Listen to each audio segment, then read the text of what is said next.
రెడ్డి పరిపాలన విధానం ఎలా అనిపిస్తుందండి మీకు? బాగుంది, చాలా బాగుంది. అదేం ఎందుకు లేదు, నచ్చింది మీకు అసలు? ఉన్నటువంటి అమలు చేస్తున్నారు కొన్ని కార్యక్రమాలు, కొన్ని చేయాల్సి ఉంది.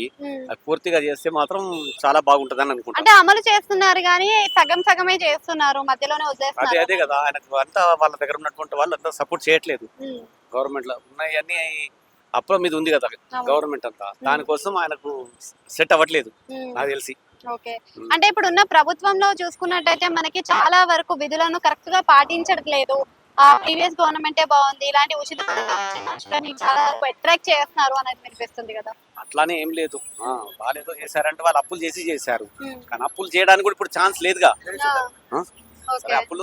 అప్పుడు తెచ్చాడు, ఇచ్చిండు, అదేం లేదు. కానీ ఇప్పుడు తేవడానికి కూడా లేదు కదా, సోర్స్ ఏం లేదు ఆ, దానికోసం. ఓకే. అయితే మనం ఇప్పుడున్న ప్రభుత్వంలోనే హైడ్రా అనే ఒక సిస్టమ్ ని తీసుకొచ్చారు కదా, దాని వల్ల ఉపయోగం ఉందంటే అసలు హైడ్రా సిస్టమ్ ఉంది ఉంది. ఏ విధంగా ఉపయోగం ఉంది? ఇప్పుడు అంతకుముందు అనుమతి లేకుండా ఏవైతే కట్టడాలు జరిగినాయో అవన్నీ అనుమతులు కూడా కట్టినారు, అవన్నీ తొలగిస్తున్నారు కదా. దానివల్ల ముందు జాగ్రత్త కోసం ఇదంతా బాగుంటుంది. సార్ మరి ఇప్పుడు అది కూల్ చేయడం వల్ల నష్టపోతారు కదా సార్ సామాన్య జనాలు. అది వాళ్ళ తప్పు, అది ఆ, వాళ్ళు కట్టుకోవడం వాళ్ళ తప్పు కదా. ఇప్పుడు గవర్నమెంట్ ల్యాండ్ లో కట్టడం అనేది కరెక్ట్. గవర్నమెంట్ ల్యాండ్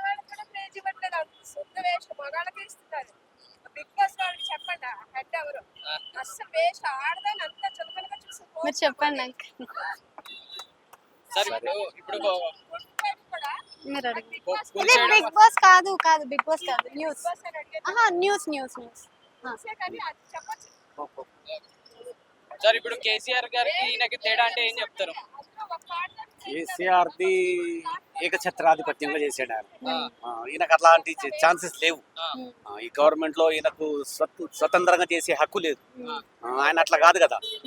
ఆయన ఏంటంటే ఒక నియంత పాలన చేసిండు. ఈయనతో కాదది జరగదు కూడా ఈ గవర్నమెంట్ లో. అది అంటే కేసీఆర్ గారు మళ్ళీ పుంజుకునే అవకాశం ఆ ఛాన్స్ ఏమి ఉండదు. అలాంటిది ఏం జరగదు, నాకు తెలిసి జరగదు. Okay, thank you sir.